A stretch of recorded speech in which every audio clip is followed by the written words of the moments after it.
With a special look back from the very first groundbreaking to the moment we've all been waiting for. Today, the journey of vision, perseverance, and purpose, the making of the National Urban League's Urban Empowerment Center.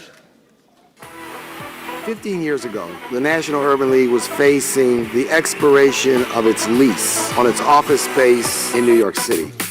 The Board of Trustees challenged me and the management team to build the most significant single project in 50 years in Harlem. The National Urban League's new Empowerment Center is one of many shining new facades showing up on the main stretch of 125th Street. The Urban League Empowerment Center, 17 stories, towering above the skyline of Harlem in New York City. A first-class headquarters office space for the National Urban League, a 20,000 square foot conference and learning center, and yes, the new Urban Civil Rights Museum, the first civil rights museum in New York history. And we did something unheard of. There are 177 units of housing in this building. This is 100% affordable. All units. We said we are not going to simply preach about how to get it done. We're going to practice it. What we preach is investing in our neighborhoods, and that will be our home for time immemorial.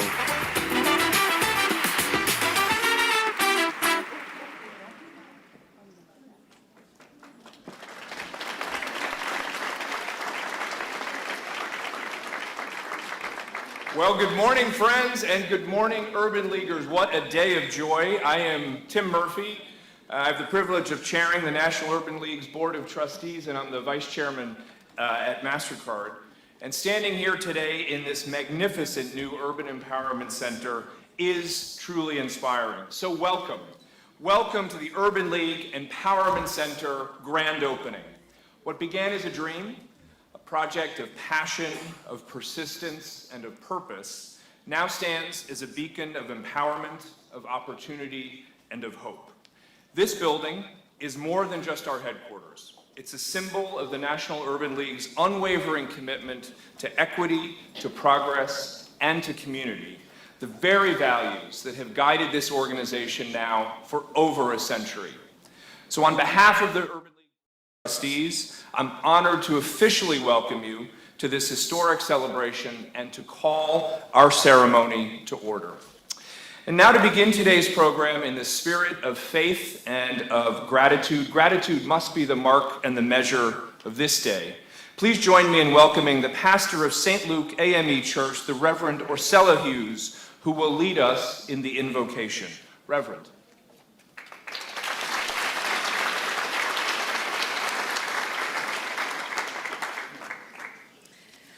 Thank you. With all hearts and minds are in one accord, let us pray. God of our weary years, God of our silent tears, thou who hast brought us thus far on the way, God, we pause to give you glory, honor, and praise. For you, O Lord, have been faithful through every trial, every triumph, every chapter of the Urban League story. And today, in the heart of Harlem, we stand in awe of your mighty hand at work once again. This day marks not only a dedication, but a return, a homecoming to the birthplace of the National Urban League's great mission. Here, where our ancestors dreamed of freedom and our artists gave voice to a generation, we gather to celebrate a new building that is more than brick and mortar. It is a beacon of opportunity, justice, and hope. Lord, bless this center. Let these walls echo the sound of progress. Let its halls become pathways of empowerment. And let every person who enters find strength, dignity, and purpose. May it serve as a lighthouse for our city, illuminating the way toward economic opportunity, social justice, and community restoration. God, we thank you that Harlem's story, rich with resilience, culture, and courage, is inseparable from the story of America itself. And within that story, the Urban League has stood as a faithful witness, declaring that equity is not charity, but divine justice. As we open these doors, we see your fingerprints all over this movement. This is not people's doing alone. It is the manifestation of your hand moving through people, your spirit shaping the change we now see in our city. So Lord, breathe upon this place, consecrate it for your purpose. Let those who labor here do so with conviction, compassion, and creativity. And let Harlem once again rise as a symbol of what happens when faith, vision, and perseverance meet divine favor. And as we lift our hearts in gratitude, we echo the words from Lift Every Voice and Sing, shadowed beneath thy hand, may we forever stand, true to our God, true to our native land. Amen.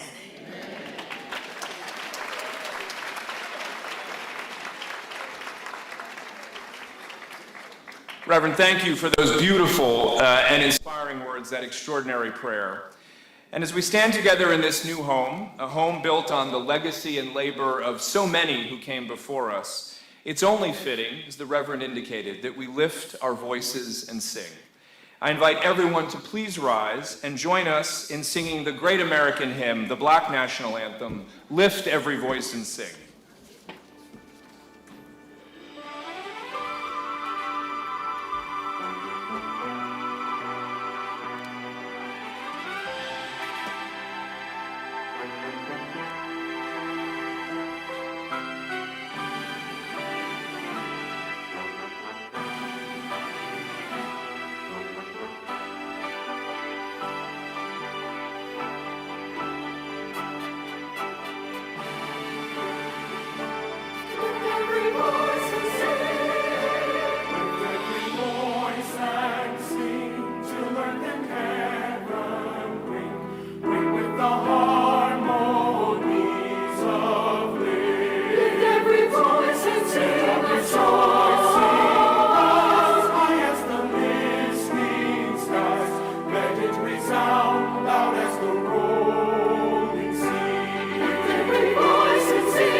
So today marks an important milestone for the National Urban League and its partners. The Empowerment Center, this building, represents a shared commitment to progress and to opportunity.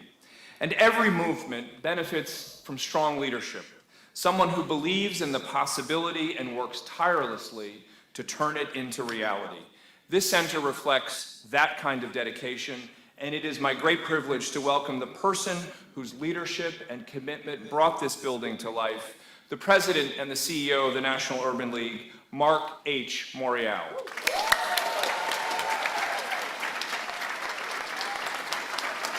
Thank you. Thank you very much. Thank you. Thank you. Thank you very much. Thank you very much. Harlem, we are home. Give it up for Harlem. Good morning. And let me thank Tim Murphy, our chair, all of our distinguished friends and elected officials, friends, allies, VIPs. Used to be VIPs. Want to be VIPs. Give it up for all the VIPs. All of you are VIPs.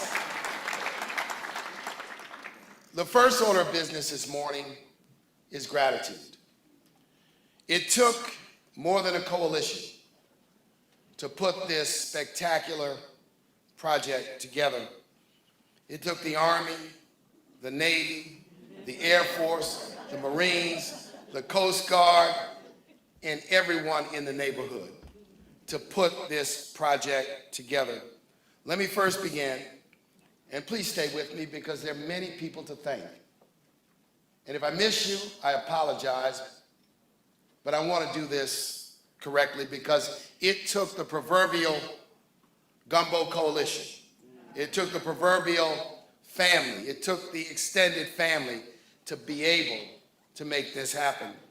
So let's thank the National Urban League Board of Trustees. If you'd all stand, our board chair, Tim Murphy, we want to give them a big round of applause. Without them,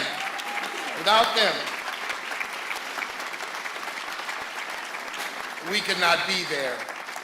And there are former trustees in the room, and I want to especially single out the late Willard Woody Britton, who was designated by the board in 2010 to work with us to reimagine our new home.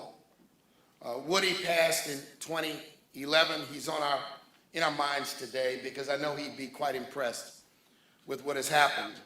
I also want to give special thanks to two former and late chairs, John Hoffmeister and Michael Neidorff, who never ever flinched one moment in terms of their support for this project. They understood the vision. They were steadfast through thick and thin. We remember them as well as all former board chairs and trustees. Our real estate team, and I want to start with Chuck Hamilton, our real estate counsel. He was by our side through thick and thin, and in the dark days, he said, hang in there. This is New York real estate, son. He says, it's a roller coaster ride, and you know, we're gonna be on a dip, and then we're gonna be on a hill. So let's give Charles another special round of applause. Charles, thank you. Appreciate you enormously. Our developer team, led by Meredith Marshall. Meredith, where are you? Meredith, please stand. Meredith Marshall, who's either with us or on the way. But again, from the very beginning, Meredith Marshall was with us and helped us to assemble a team of partners and developers who include Ron Molis of L&M Development Partners, Charlie Bendit of Taconic Partners, and the Prusik Group. Let's give them a round of applause. They have been absolutely outstanding. And we had multiple designers, Buyer Blender Bill, but I especially want to point out the important work of Lou Schweitzer, Greg Gresham, and the Schweitzer Group for the work that they've done in terms of the build out of everything you see. The subcontractors, the workers, the consultants. They're too numerous to name, but they contributed to this project over the many, many years, and we want them to have a round of applause, all the men and women who worked on this project. And it was impressive to see when the project was underway, the number of women working in construction trades on this project, it was consistent with our vision and our mission and the diversity of that group. The glue that held all of this together in the stretch run was Dewana Williams of the Bar Development Partners. Dewana was the glue that held us together and the person who sweated every detail down to the last stitch in this carpet. So Dewana, thank you very much. On the financing side, Goldman Sachs. David Solomon is here. You will hear from him. Asahi Pompey, former Goldman Sachs executive Margaret Onadu, along with Scott Maxfield. This was a complex financing, and we needed expertise that understood how to do things here in New York City. And Goldman Sachs, from the very beginning, guided us and helped us. And I want to give David and his team a big round of applause for really working with us on that. And then others on the financing side who were important: Stonehenge, Capital One, and Amalgamated Bank, and a number of others who played a very important role. Now, it took resources to do this. We had to stand up a capital campaign. We had to stand it up in the late teens, and then after COVID, we had to bring this capital campaign to a near finish. I want to thank the 40+ contributors to the capital campaign for their generosity, for believing in us, and for their commitment. And I'm going to ask them, they deserve a round of applause. It was their resources that helped us make this happen. Capital campaign contributors, please stand up. Let us recognize all of you at this time. So many of you representing agencies. Thank you so very much. And then, of course, going forward, our Executive Vice President, Dennis Zohran. Dennis led this capital campaign through thick or thin all the way, and we had to do this capital campaign while continuing the commitment to raise the annual fund dollars to keep things moving. Dennis, I owe you a great, great gratitude for the incredible work you've done, Dennis Zohran. And the Urban League family is here. Affiliate leaders, affiliate board members, guilders, young professionals, and our staff team NUL who worked on this project. It's important to understand, when we began this project, we did a survey of all 90 of our affiliates. And we found out that 70% of them owned their own office space. So when I shared with the affiliate leaders our plans to build a building, their response was, "What have you been waiting on?" They're like, "We got this figured out." And so they were an inspiration and very, very strong support. So let's ask all members of the Urban League family, our affiliate leaders, our guilders, our volunteers, the staff who are in the room, please stand. I want all of you to share in the excitement of this moment. And all the political, community, and civil rights leaders here in the room, here in New York, here in Harlem, and all across the nation. I'm going to name some of you. I can't name all of you. I would like to give each of you time to speak, but I've made special arrangements. And each of you will be handing your power of attorney to Reverend Al Sharpton, because he's going to speak on your behalf. It is so ordered, Reverend. And I want to say thank you. My wife and 2 of my 3 children are here. One is taking an exam at Howard University today, a test today. So she said, "Dad, I'm with you, but I'm not coming." I said, "You're doing the right thing." But I want to thank Michelle, and I want to acknowledge this, that in 2016 and 17, this project reached a very, very tough point. We were at a stalemate in the Capitol campaign. We had the 2016 election. We did not have a developer team secured. And I don't get frustrated, I don't get low too often. And I went home and shared that frustration with Michelle. And she said, you better not give up. This is too important and too historic. So thank you for that.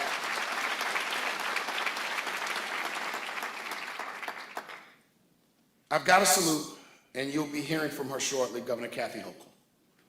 Governor Hochul and the state really pushed this project across the finish line.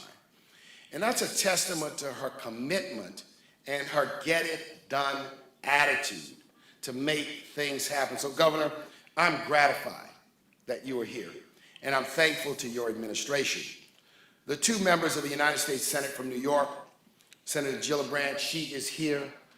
I heard from Senator Schumer at 9:20 this morning. He is otherwise occupied, as you all know, with affairs of state. But the two of them also assisted us in assembling the resources we needed for this project. So, Senator, I want to thank you. And of course, Chuck, we talked this morning and I had a chance to personally thank them. Let's give them all another round of applause. Thank you very much.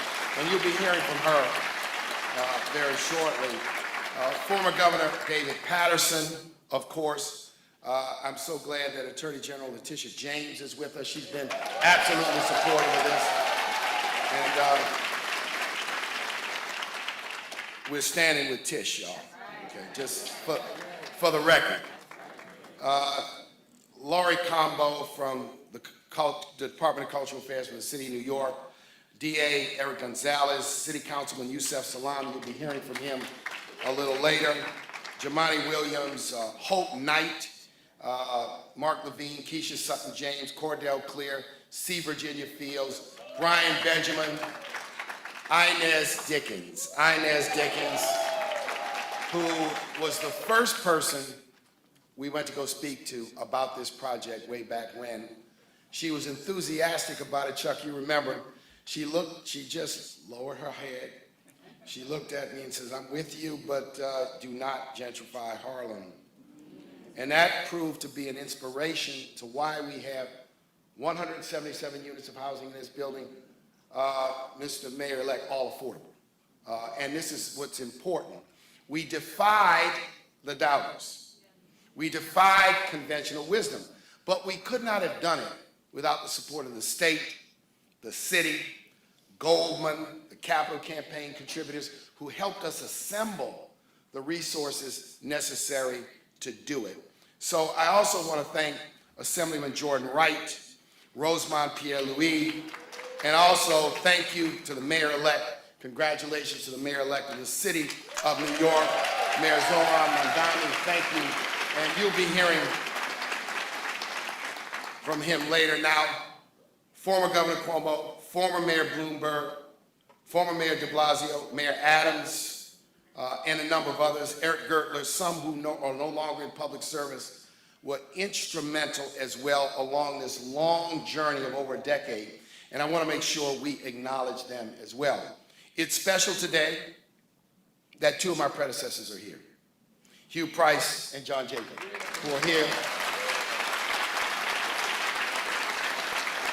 And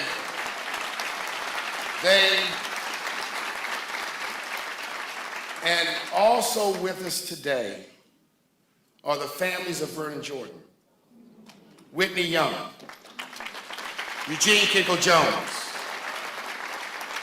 George Edmund Haynes, and Ruth Standish Baldwin. If they would all stand, because it's so special, so important that they are with us.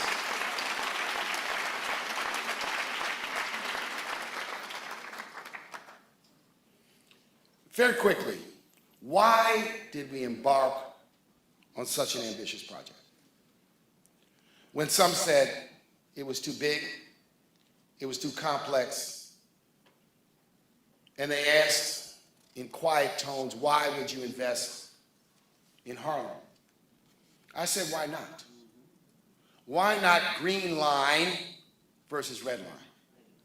So number one, this center is a model of what inclusive development should look like. 177 units of affordable housing reserved for families earning between 30 and 80% of the area median income, which is about 115,000 here in New York. It is also home to young adults who have been in the foster care system as a part of transitional housing, as well as people who are transitioning from the justice system. This project is about mission. It's about money, but it's about mission. And it also features retail, office space. I want to acknowledge that in the office area of this building on the 5th and 6th floor, we've got the administrative offices of the Studio Museum of Harlem, opening a spectacular new museum across the street in just a few days. We also have the United Negro College Fund's New York office. Virginia Union University will be opening a campus in this building, first ever HBCU in New York City. 100 Black Men of New York, Jazz Mobile, and we're working on several others. This is a statement building. This office space is as nice as any of that high-priced office space in Midtown Manhattan.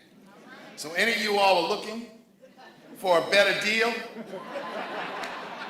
come see us, come talk to us. We still have some space indeed available. And then this is going to generate $300 million in economic activity. We, from the beginning, had a commitment to businesses owned by African Americans, people of color in the jobs. And we've created jobs and more jobs, and we want to create more. So this is a signature project. This is what inclusive development should look like. For those who say it cannot be done, come to Harlem. Come to 117 125th Street. This goes beyond, number two, economics.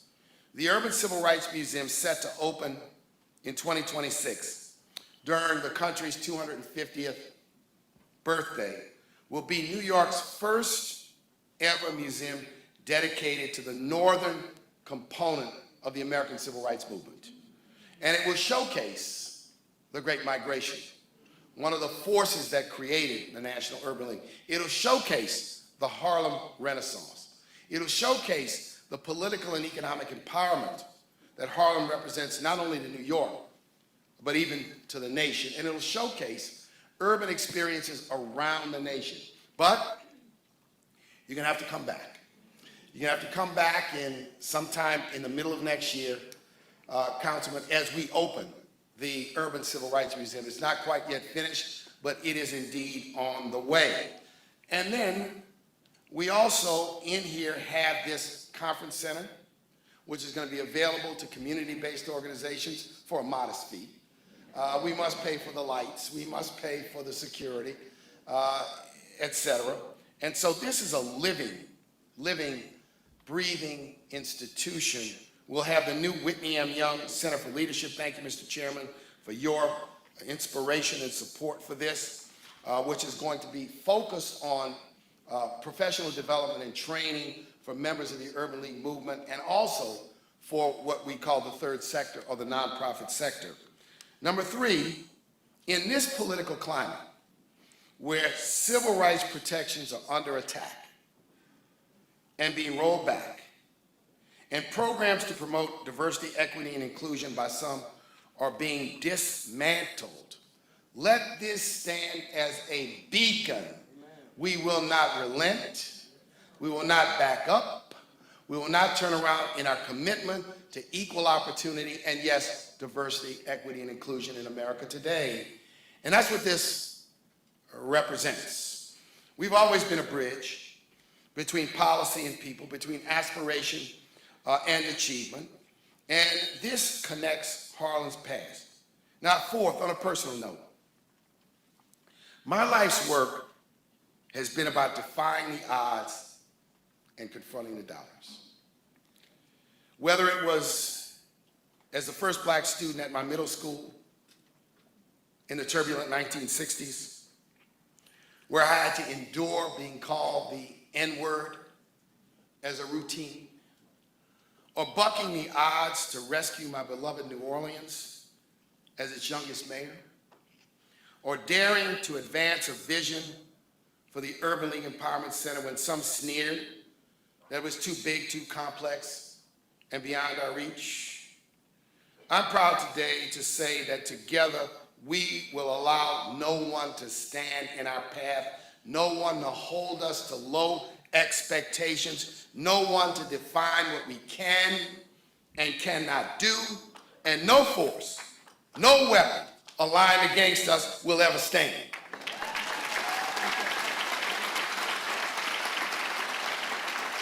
And then fifth and finally, in the early 20th century, our ancestors, escaping from the terror and economic oppression of the Jim Crow South, and some coming here from the Caribbean islands, arrived here in Harlem and New York City with hope in their hearts, with resilience in their bones.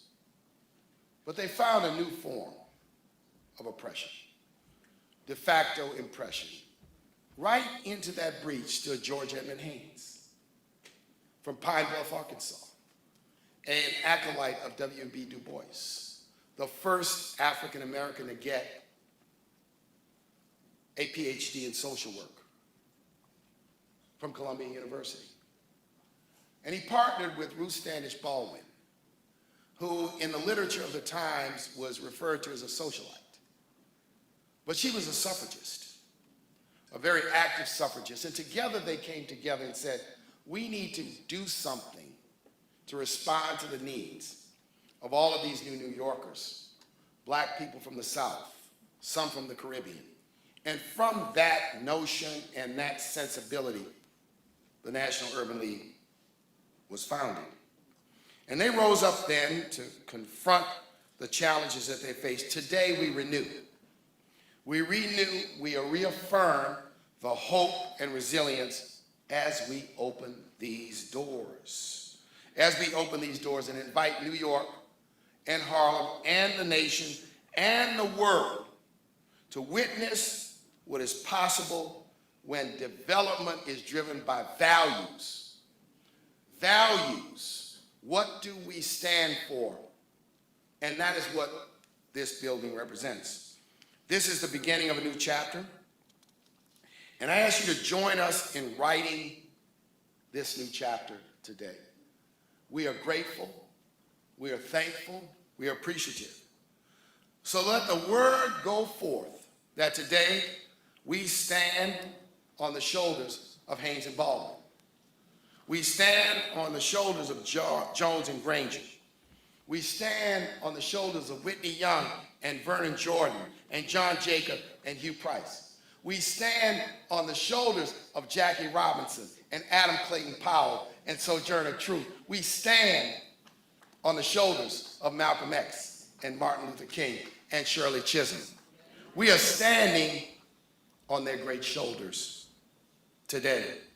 And on those shoulders, may we forever stand true to our God and true to our native land.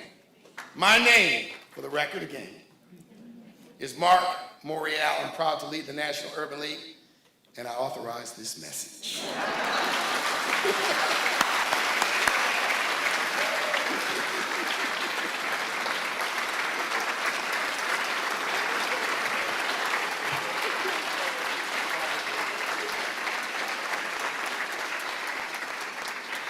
Ladies and gentlemen, Harlem, let's show our appreciation. Please join me in welcoming the governor of the state of New York, Kathy Hochul, whose partnership and support have helped make today possible.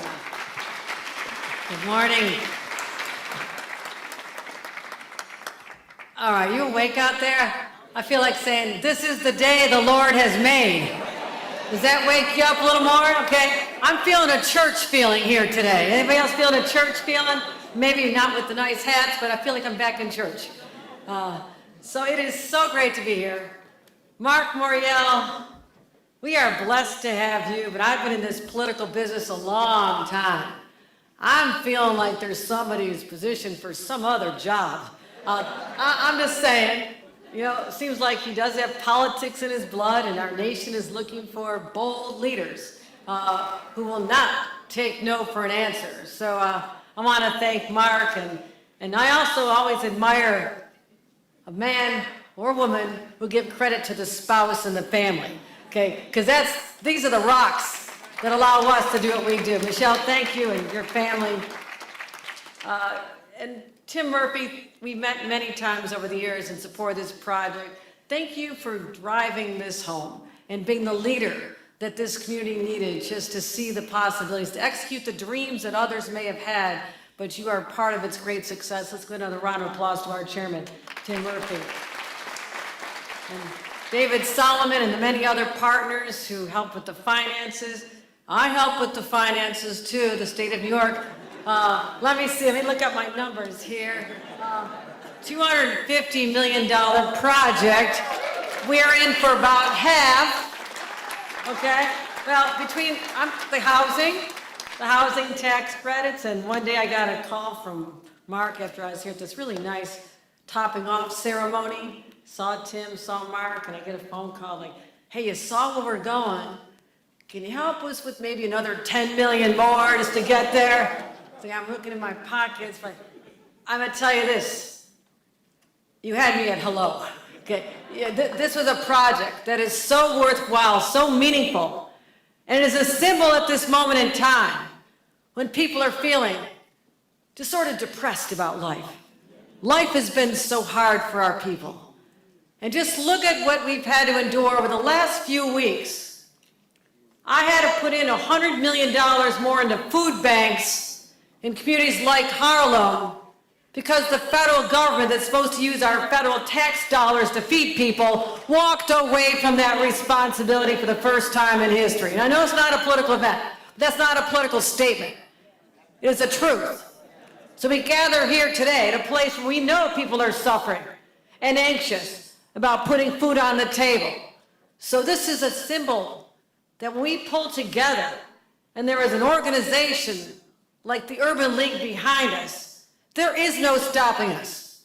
We will not be daunted by those challenges from another city far away, because this is Harlem, this is New York, this is New York State, and we're stronger than all of that. So never forget that. Never forget what brought us here. And I'll tell you what, I have a beautiful speech that was written by my staff. I have to just speak from the heart. I want to tell you this. The fact that we're building housing for people, 177 units. This is something my partners and I in government so believe in. I want to recognize Senator Gillibrand, who's here today, and Chuck Schumer. Let's give them a round of applause. Our new mayor, Zohran Mamdani, he talks about housing. He believes in this. Yusef Salam, all of us believe we need to build more housing. And we'll get it done. But to know that this project is underway right now with 177 units, you know what that means to people? That there's going to be families that never knew that they could have the dignity of a beautiful home, a sense of community. As governor, one of the most joyful things I do is to give someone the keys to a home that they never dreamed of. A homeless person in Buffalo just a couple weeks ago, a mom of 4. She cried in my arms and says, I never thought this was possible. That's how we unlock people's dreams and know they have value. Because sometimes people feel so overlooked and forgotten.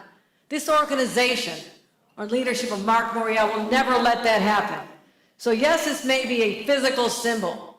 It is a building, yes indeed, but also captures a spirit of a community that for far too long had been oppressed, but now have the opportunity to rise up and say, we matter, our people matter, and the future for us also matters. We can do this together, can we not, my friends?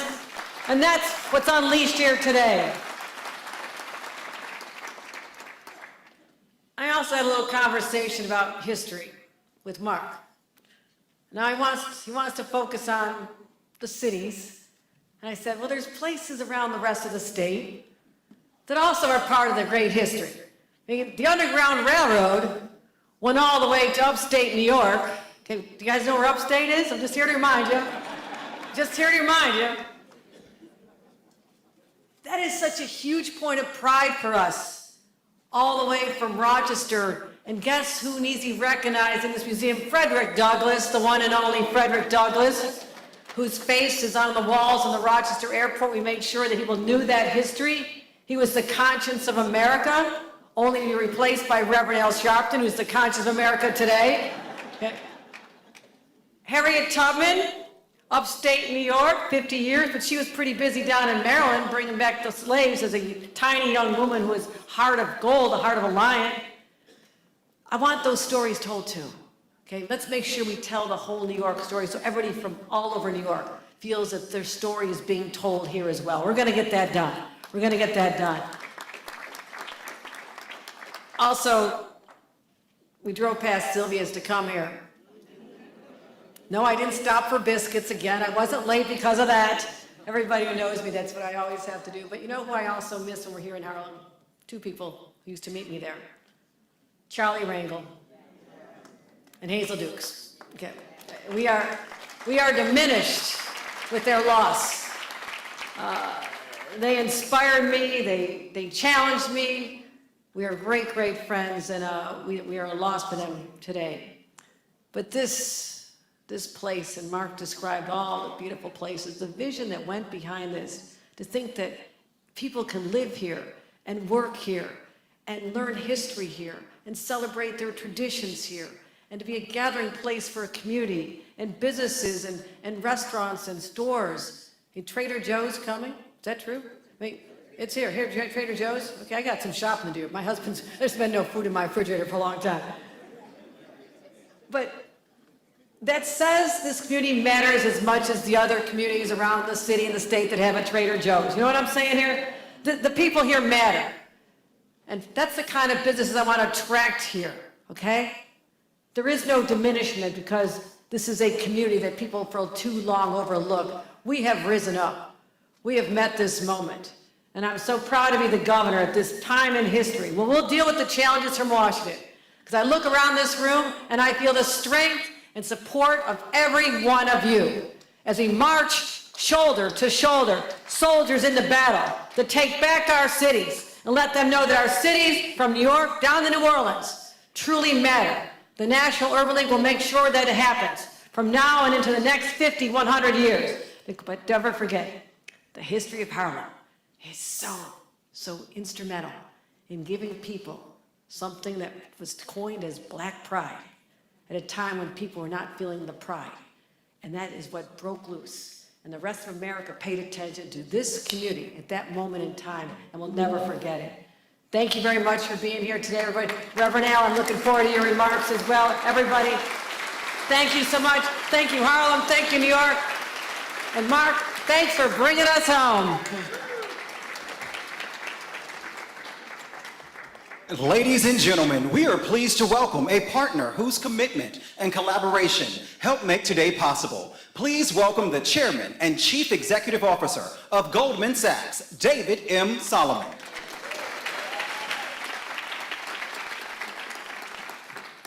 Good morning, everybody. I am thrilled to be here, and I don't know how I follow those two sets of remarks. I have to start, Mark, by thanking you. Your partnership with our firm in so many different ways has been so powerful and so important and is so appreciated. And I'm just delighted to be here. And Tim, thank you. And Governor, thank you for your remarks. Good morning, everybody. Today's grand opening is a great example of what we can accomplish when the public sector and the private sector work together. Goldman Sachs has been investing in communities for as long as I can remember. I've been at Goldman Sachs for 26 years. We've supported a wide range of development and revitalization projects with a particular focus on affordable housing, something that we expect and hope to do a lot more of right here in New York. Our investments span the entire United States. Over the last 25 years, over $22 billion invested nationwide, $9 billion dedicated to our hometown city of New York. So the opportunity here today is especially meaningful to us and to me personally. We also have had a long history with this project. Our Urban Investment Group knew that revitalizing this site was a top priority for the state and the city. We had deep relationships with the team at the Urban League, as well as a number of the potential partners. So we went to work to do our small part to bring people together and provided $192 million of financing for this project. And we're here today to celebrate this impressive addition to 125th Street. We couldn't have done it without the support of our partners in the public sector. And on that point, I want to thank Governor Hochul, Senator Gillibrand. I want to recognize Mayor-elect Mamdani, State Senator Cordell Clear, Assemblymember Jordan Wright, and New York City Council Member Yusuf Salaam. It never ceases to amaze me what we can do when the people of this city band together. It's nothing short of inspiring. And at Goldman Sachs, we're all proud to make a small contribution in that effort. So thank you all again for being here today, and congratulations to everyone for this incredible result.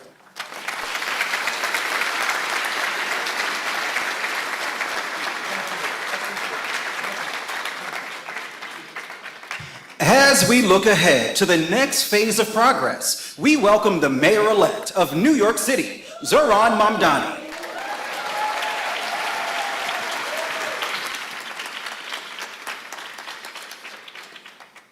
Good morning, everyone. Good morning. It is a pleasure to be here with so many great leaders of this city and of this state. And I want to thank you, President Morial, for having us, for the example that you've set, and also the example that you set for young mayors everywhere. Standing here today on 125th Street, the beating heart of Harlem, I think of the words of great Harlemite A. Philip Randolph, who fought alongside the Urban League to combat discrimination. He said, "Freedom is never granted, it is won." And how better to describe the work of the National Urban League than the enduring effort to win freedom for the millions of Black Americans from whom it has been withheld. We all know that political freedom without economic freedom is no freedom at all. And as we cut the ribbon on this new headquarters, we are taking a step in the direction of freedom and empowerment for so many in this city. And you know, as the governor reminded us of church, I remember also the words of Scripture. Because what has been demanded from so many in this room and in this city, this state, this country, has been faith. Faith that life could be more than this. Faith that we could dream of something more than simply struggle. And as James 2:14 reminds us, faith without works is death. And so to be here at the unveiling of those works, it is to remind us that that faith was not in vain. And it is to remind us of our responsibility of delivering on that faith. And so when I think about what this represents and the work that National Urban League does, I think about the employment services and the trainings, the mentorship and the support for local entrepreneurs, the advocacy for a more just society, with this headquarters reflecting that work and the ambition at the heart of the history of this incredible organization and its 115-year-old existence. This space represents that and more. It represents the perfect example of mixed use. We are speaking about a museum, one that, while, as you said, maybe unfinished, it represents the unfinished nature of the work in front of us. It represents affordable housing, the support for those New Yorkers who have long been overlooked at best, retail spaces for this very community, and it is Black-owned in a time when we are being taught as if the words DEI are that of a slur, when in fact what they are is a representation of the fulfillment of the ideals that make so many proud to be New Yorkers, to be Americans. And so, most of all, what I want to leave you with is that this building, this work, this organization, this leadership, it feels befitting of the legacy of greatness that so many Black New Yorkers have built here in Harlem.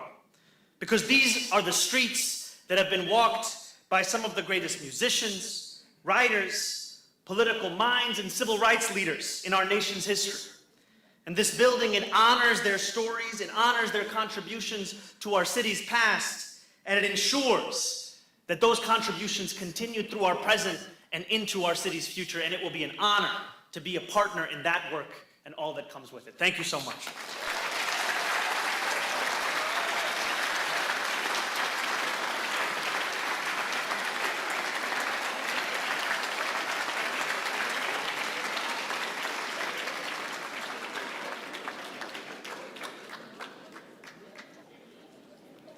Now speaking on behalf of the movement and all political and community leaders is the founder and president of the National Action Network, Reverend Al Sharpton.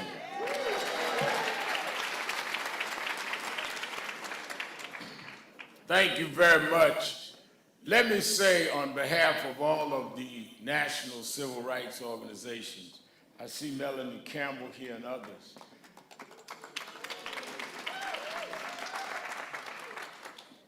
that we are here because many people distort our history.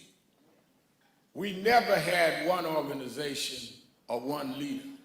We always had different groups that did different things and hopefully worked together. And that is the spirit that Mark Morial has brought more than anyone I can think of. That if we would all do our role and all do it in concert, then we can get things done.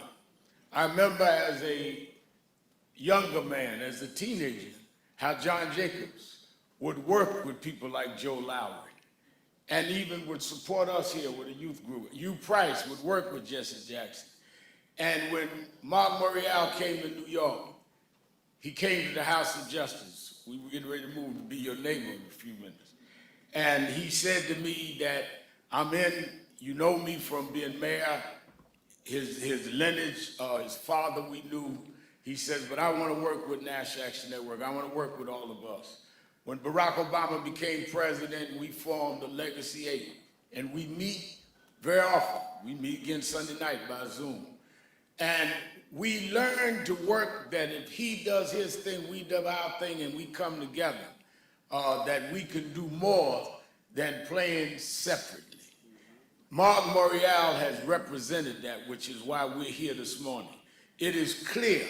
It's like a choir in church. Everybody sings differently, Reverend Zohran. Some sing soprano, some sing alto, some sing tenor, some just move their lips and act like they sing.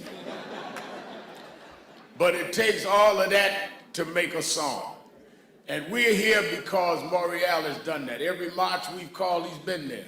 He called me and said, we're going to jail, let me know I got you to call, you got to call Michelle, I got to get permission. But he's been there for us. And now in this day, and in this time, where they're stripping DEI, now in this time, where people would snap or being snatched, at this time, where it is cloudy what the racial climate will be, we build and stand with an empowerment of a place of business, of commerce, of civil rights. What the National Urban League is doing, we could not have needed an empowerment center more now than ever. We need our children. We need our children to see that in the midst of all that is against us, that we can build an oasis right here on 125th Street, saying we may be struck at certain times and even beaten, but we're not defeated. Harlem will not be trumped. We have an empowerment center now.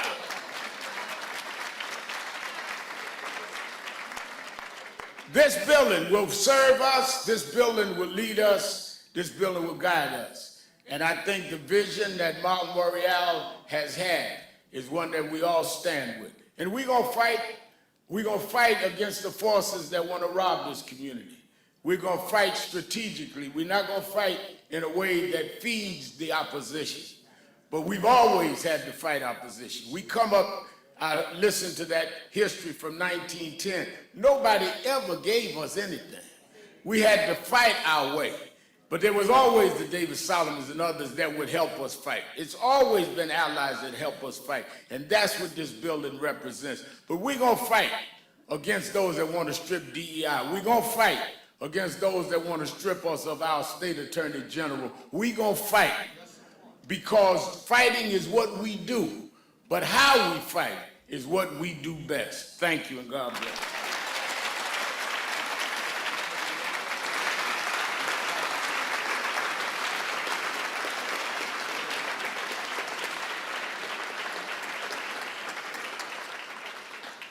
Ladies and gentlemen, our next message comes from a leader whose support has been instrumental in advancing opportunities throughout New York and across the nation. We now invite everyone here in the room and those joining online to hear a special greeting from the Majority Leader of the United States Senate, Senator Charles Schumer. Hi everyone, it's Senator Chuck Schumer.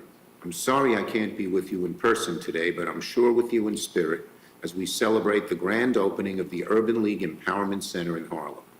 First, I want to thank your national president, Mark Morial, your state president, Arbor Rice, our elected officials who have joined, and everyone who worked so tirelessly to make this day possible. I was proud to champion and deliver a whopping $7 million in federal funding to help make this center a reality. It's one of the largest federal grants ever made to a project like this, and because I love the Urban League, I was proud to lead the charge. I made the Urban League and this project a very top priority because I so deeply believe in your mission and the quality of your work. NUL, the National Urban League, has nurtured and uplifted Black communities across the country, empowering those who have been left behind. Many great leaders have stewarded this organization through tough times, giving families the help they needed to achieve their own vision of the American dream. People like Whitney Young, Vernon Jordan stood on the shoulders of giants that came before them. And now we get to benefit from the leadership of our very own Mark Morial. Mark, thank you for your work to bring the Urban League to even greater heights over the last 22 years. Now, we know the challenges we face these days are very troubling. Threats to voting rights and democracy, slashes to health care and rising costs, increasing inequality, looming authoritarianism, and attacks on civil rights, diversity, and overt nasty racism. But no matter how hard things get, one thing is clear. When people are educated, empowered, and united, nothing stands in their way. We will face these threats resolutely and defeat them decisively. The exciting new Empowerment Center embodies that mission and message. Under one roof, you have brought together nonprofits and HBCUs, celebrated Black history as it happened, strengthened Harlem through affordable housing, easy access to retail, and the jobs that come with it. So congratulations. This is the blueprint for success that we all must follow more than ever, and supporting mentorship of the next generation of leaders is so important. So, once again, congratulations. I'm more than proud to have delivered substantial support to make this day a reality, and I look forward to working with you to continue this fight to bend the moral arc of history towards justice. Welcome to the stage, a steadfast advocate for New York families and communities and a champion for equity and opportunity, United States Senator Gillibrand.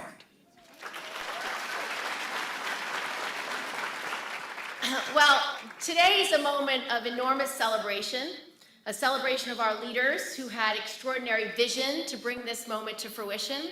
And it's also a moment for gratitude, because this has been decades in the making. We've talked about all the leaders from Harlem on whose shoulders we stand, and that's not a joke. There was a lot of sacrifice, there was a lot of struggle, there was a lot of difficulty for this community to continue to rise on its extraordinary talent, on its contribution, on its vision for the future. So this is about leadership, and Mark Morial has brought this leadership to fruition with his vision, and we are so grateful for him at this moment.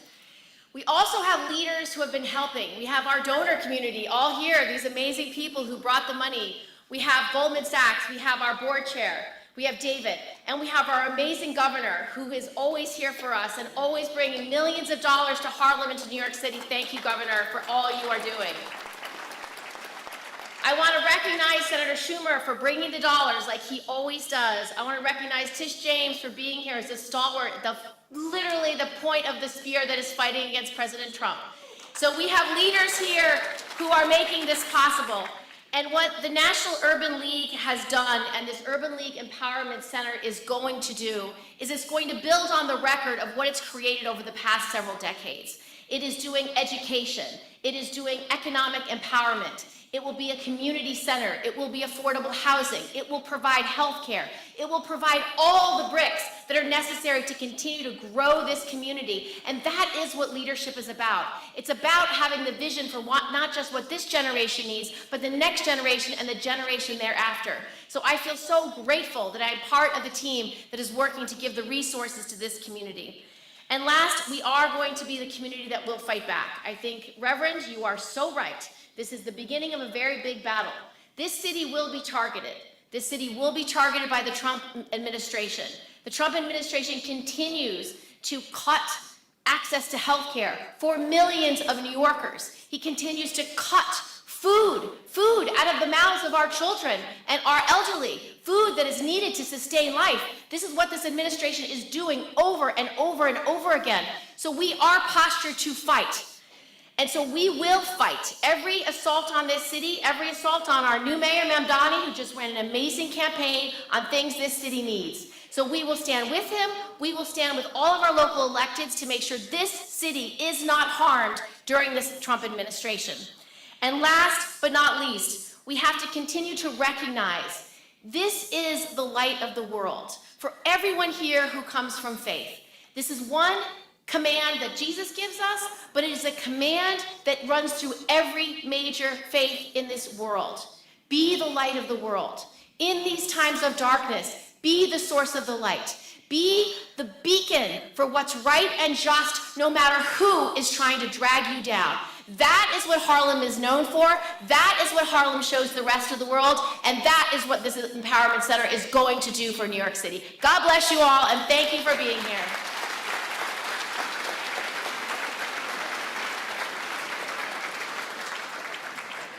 Ladies and gentlemen, offering greetings and a Harlem welcome from one of this community's most iconic institutions. Please welcome the president and CEO of the Apollo, Michelle E. Banks.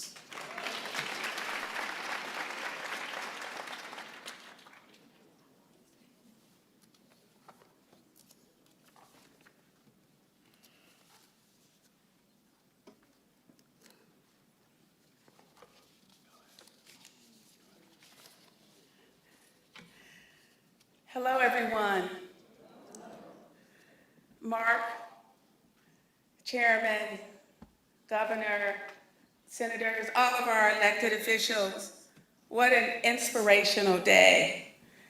It is a privilege to congratulate you on behalf of the Apollo Theater, our board of directors, our staff, everyone who has built the Apollo. We are very honored for what you and the Urban League have accomplished today. Now, we worked together for many years in New Orleans, so I have seen firsthand your commitment to our cities, to our communities, and it has been an inspiration to me. And now, the unveiling of this headquarters, which we know is a living symbol and a testament to the League's unwavering meaning to our communities. And yes, it is an inspiration to me as I have been at the Apollo now just over 2 years. We have embarked on a full-scale renovation of the historic theater. The second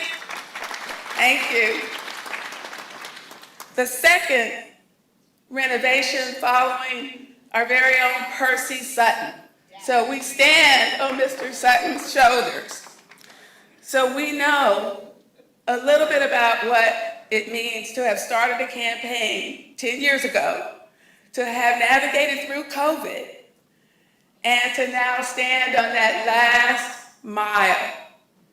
So I too thank our governor, everyone in New York State, every elected officials, the donors in this room. Just as you've contributed to the Urban League, you contribute to the Apollo, you contribute to Harlem, So this is a wonderful opportunity for me to thank all of you. So this ribbon cutting is not about a building, it is about a belief in our people, our power, and the progress that we will make together. Progress that will light a path forward for Harlem, for our nation, and our generations to come. Thank you.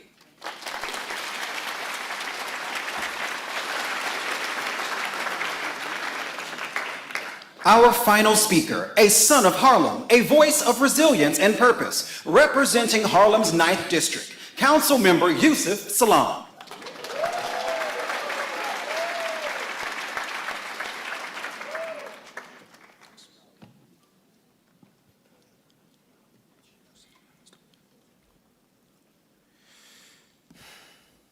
I always say a little prayer before I speak. May the peace, mercy, and blessings from the owner of all peace, mercy, and blessings be upon each and every one of you and your families. This is a moment that is so beautiful, so historic, so joyful. But even more than that, it's happening right here in Harlem. You know, if you travel the world and you tell folks that you're from New York, people lean in, they look like, wow, you're from New York. But when you tell them that you're from Harlem, people's eyes get big. They're like, you automatically become the authority. The place where Malcolm walked. The place where the Renaissance happened. The place where the second Harlem Renaissance is happening. I want us to consider that we are right now inside of someone else's plan. Oftentimes we have plans for the future, and that plan might be for the next year, maybe 5 years, if you got a good plan. But I submit it's not enough to have that. We need to have a 50 to 100-year plan. My good friend Les Brown said that if you can't see it, you can't be it. Mr. Morial, President Morial, I thank you for having the vision of placing this right here in the center, many would say, of the world. Because when people walk by this place, when people enter this place, when people experience what it means to have empowerment for yourself, they'll be able to say, I know that's right. You see, as a young 15-year-old, you know me, my story is very, very short. I was run over by the spike wheels of justice and ushered into prison. I was about this tall since I was that age. And people looked at me and the color of my skin and they deemed me guilty just because of that. 13 years later, they found out the truth, and I've been rising ever since.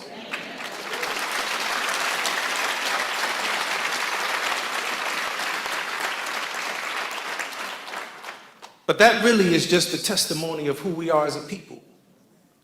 You see, man plans and God plans, and surely God is the best of planners. People think they broke you.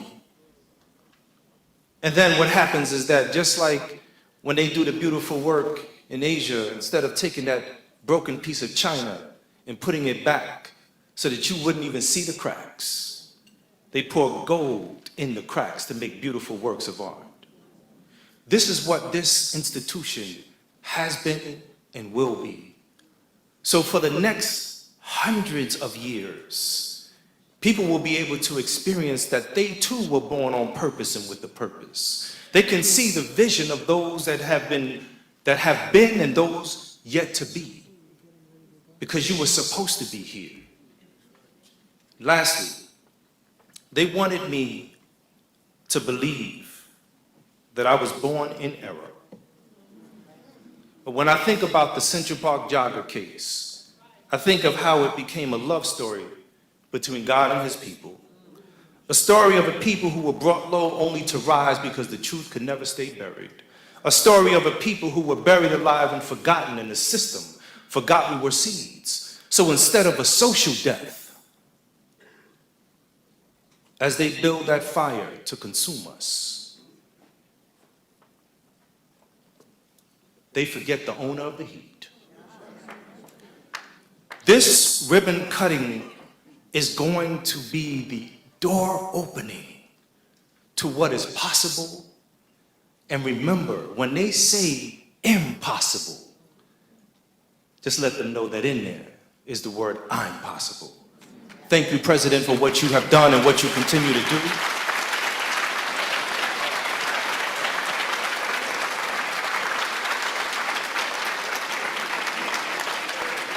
Let's give all of our speakers a round of applause. Ladies and gentlemen, let me ask you to take your seats. Bear with me. We're going to make a slight program adjustment. So we are completed with the speakers. Again, let's give the speakers a round of applause. What remains is we are going to do a blessing of this building. So we have approximately 15 members of clergy from multiple faiths who are going to come in a minute. But in order to accommodate a number of schedules, we want to do the first round of the ribbon cutting at this time. After that, we're going to do the blessing, and then after that, we're going to do additional rounds of the ribbon cutting so that everyone who needs to be properly acknowledged and in the photo op has that opportunity. So I'm asking everyone to sit tight, bear with us. Let's accommodate some very busy schedules. So let's move the podium. Do we want to move the podium? And then we're going to string the ribbon across here. And then I'm going to turn it over to Ron, who's going to tell you who's in this first round of the ribbon cut. All right, you all with me? And then keep your seats, and after that we'll do the blessing, and then we'll conclude the program. So thank you all very much. So stand at ease.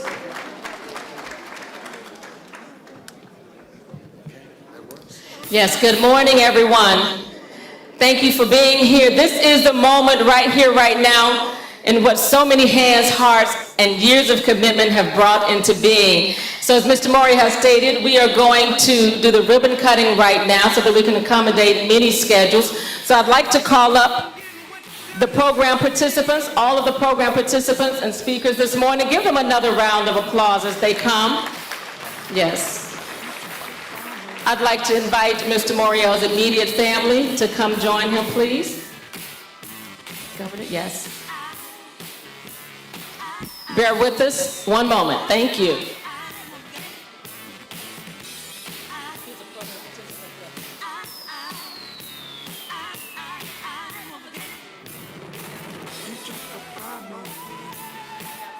Come on up. Yes. Go that way. He needs to back up.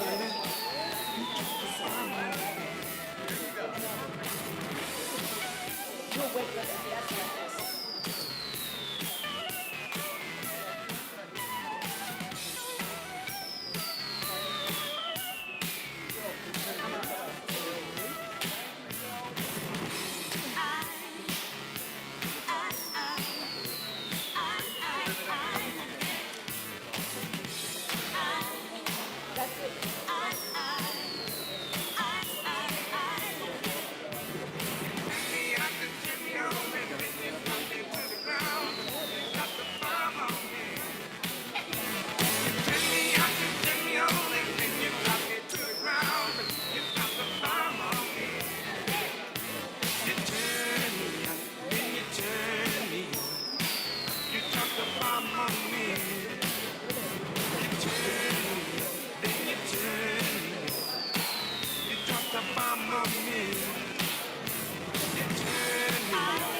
Excuse me, we need everyone out of the middle of the aisle because this is a live stream. So we need everyone out of the middle of the aisle, please. Which is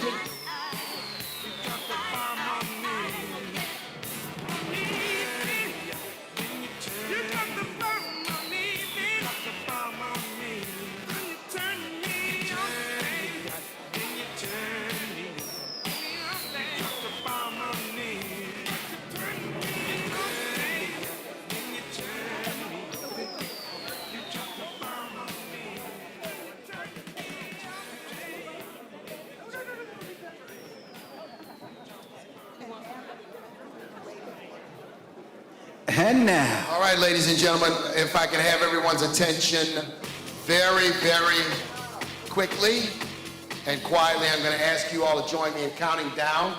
10, 9, 8. When I say go, and let us say go.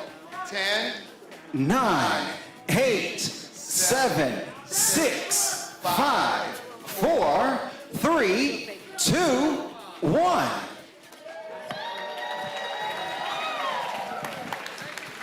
All right, Rhonda, please keep your seats. Thank you. Thanks, Steve. Rhonda? Thanks, Steve. Thanks. Ladies and gentlemen, if you would please take your seats, we will resume the program. Yes. Once Please again, take we your thank you seats. so We will much for resume the being here. program. Please take your seats so that we can resume the program. We'll be resuming momentarily.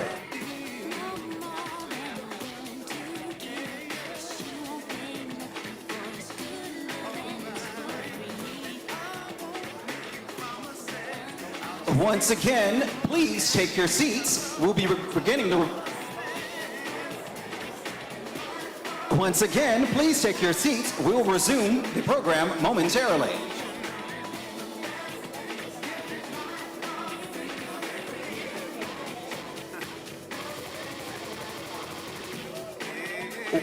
Ladies and gentlemen, please take your seats so that we can restart the program momentarily.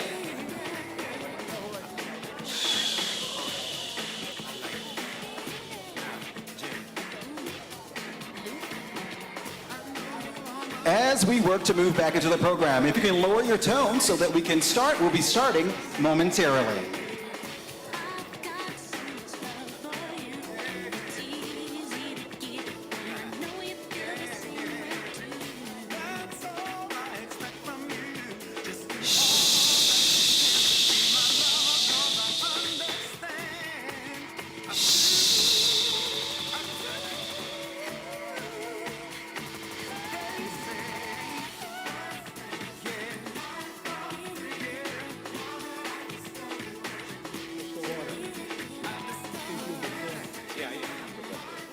Ladies and gentlemen, we're starting the process of bringing the program back together. As we lower our tones and get prepared to be back into the moment, we're getting started in just 1 minute.